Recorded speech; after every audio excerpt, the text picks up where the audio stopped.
Business updates and case studies, commerce subject studies and motivational content को देखने के लिए सब्सक्राइब करें मेरे यूट्यूब चैनल को और बेल आइकन को क्लिक करना बिल्कुल भी ना भूलें ताकि आपको हर क्वालिटी एडुकेयर वीडियो की नोटिफिकेशंस मिलती रहें।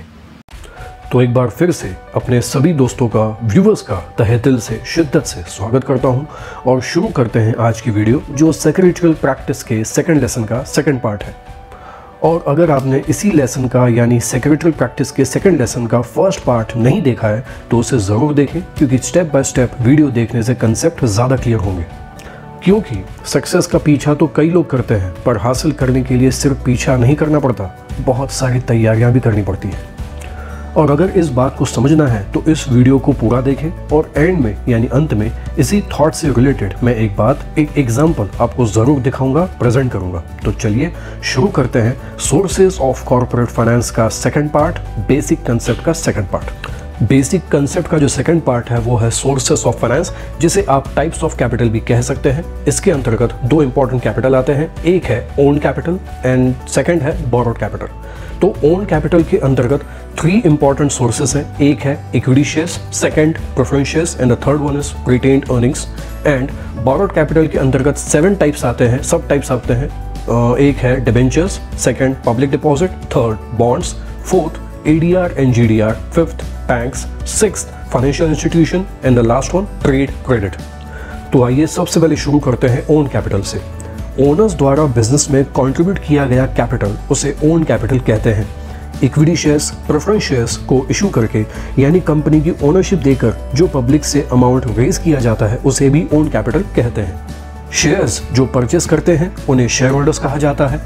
जितने भी शेयर होल्डर्स होते हैं कंपनी के, उन सभी के पास कुछ नंबर ऑफ शेयर्स होते हैं जिनसे उनकी कंपनी में अमाउंट कंट्रीब्यूटेड और कंपनी में मेंबरशिप का पता चलता है।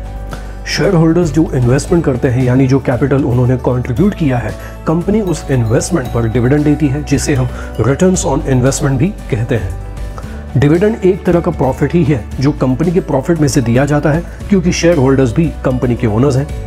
शेयर होल्डर्स को को ओनर्स या joint owners of the company भी कह सकते हैं। क्योंकि पब्लिक से अमाउंट कलेक्ट किया जाता है इसलिए इसे एक्सटर्नल सोर्स ऑफ कैपिटल भी कहते हैं। ओन कैपिटल को परमानेंट कैपिटल भी कहते हैं, क्योंकि शेयर होल्डर्स को कैपिटल कंपनी के वाइंड अप हो जाने पर ही वापस दी जाती है। अब आपके सामने प्रेजेंट करते हैं रिटेन प्रॉफिट, जिसे प्लॉइंग बैक ऑफ प्रॉफिट या रिटेन सरप्लस भी कह सकते हैं। तो व्हाट इज रिटेन्ड प्रॉफिट? ये एक इंटरनल सोर्स ऑफ फाइनेंसिंग है, यानी हर साल कंपनी जब प्रॉफिट अर्न करती है तो प्रॉफिट का कुछ हिस्सा कंपनी अपने पास सेव करती है।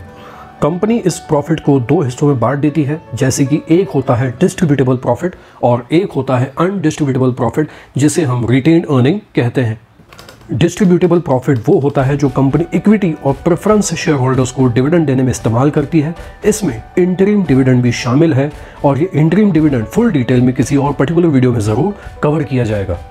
ये रिटेन प्रॉफिट हर साल कंपनी सेव करती है, यानी हर साल एक्यूमुलेट करती रहती है और इसी रिटेन प्रॉफिट को यूज़ किया जाता है कंपनी के बिजनेस पर्पस के लिए या किसी प्रोजेक्ट के लिए, जैसे कि मशीनरी, प्रोडक्शन कैपेसिटी इंक्रीज करना, सेल्स रिप्रेजेंटेटिव हायर करना, रिसर्च एंड डेवलपमेंट में अपने मार्केट को यानी अपने बिजनेस को और नए मार्केट में एक्सपांड करना, कोई नया प्रोडक्ट लॉन्च करना जिससे कंपनी और तरक्की करेगी और प्रॉफिट भी ज़्यादा से ज़्यादा अर्न करेगी।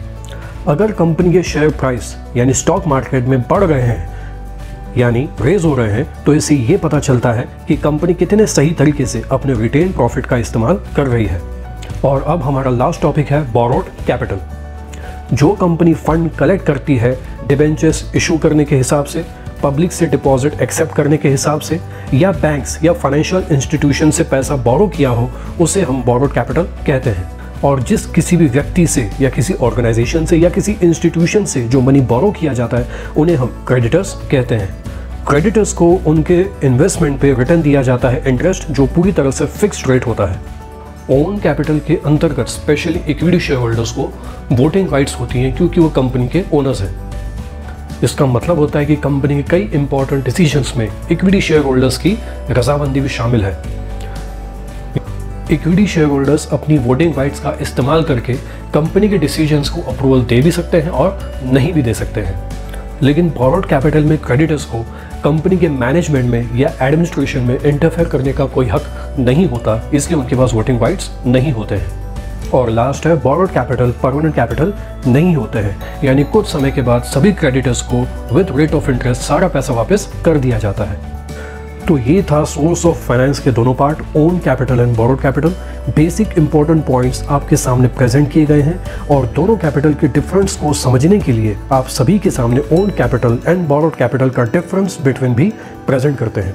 जो भी आपको इस वीडियो में समझाया गया है वो इस डिफरेंस बिटवीन में है। वीडियो को कुछ देर पॉज करके एक बार इसे ज़रूर देखें और रिवाइज कर लें, और अगर ना समझे तो वीडियो को बार बार देखें ताकि आपको समझ में भी आ जाए और जहन में उतर भी जाए। और अब मैं उस पॉइंट पर आता हूँ जो मैंने आपको इस वीडियो की शुरुआत में कही थी कि सक्सेस का पीछा तो कई लोग करते हैं, पर हासिल करने के लिए सिर्फ पीछा नहीं करना पड़ता, बहुत सारी तैयारियाँ भी करनी पड़ती हैं। और अगर इसे समझना है तो आपने भाग मिल्खा भाग मूवी ज़रूर देखी होगी। उसमें मिल्खा सिंह जी जब लगातार ओलंपिक गेम्स में हार का सामना करते हैं, तब मिल्खा सिंह जी अपने कोच से 400 मीटर रनिंग रेस का वर्ल्ड रिकॉर्ड पूछते हैं और उनके कोच मिल्खा सिंह जी को वर्ल्ड रिकॉर्ड लिख कर देते हैं 45.9।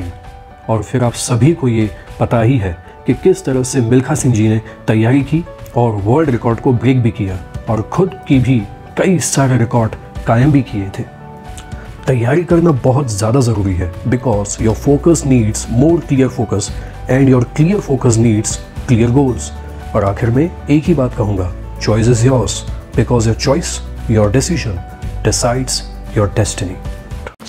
सो व्यूवर्स, आज कैसे लगी आपको ये इन्फॉर्मेटिव नॉलेजेबल वीडियो, कमेंट करके ज़रूर बताएं। और अगर आपकी कोई डिमांड है कि उस पर्टिकुलर टॉपिक को कवर करना है तो कमेंट बॉक्स में ज़रूर बताएं। और जाने से पहले मेरे दोस्तों, इस चैनल को सब्सक्राइब करना बिल्कुल भी ना भूलें और बेल आइकन को क्लिक करें ताकि आपको क्वालिटी एडुकेयर वीडियो की नोटिफिकेशंस मिलती रहे। हमारे साथ जुड़ने के लिए, जुड़े रहने के लिए और वीडियो देखने के लिए नमस्ते, जय हिंद, और ज़रूर मिलते हैं फिर से।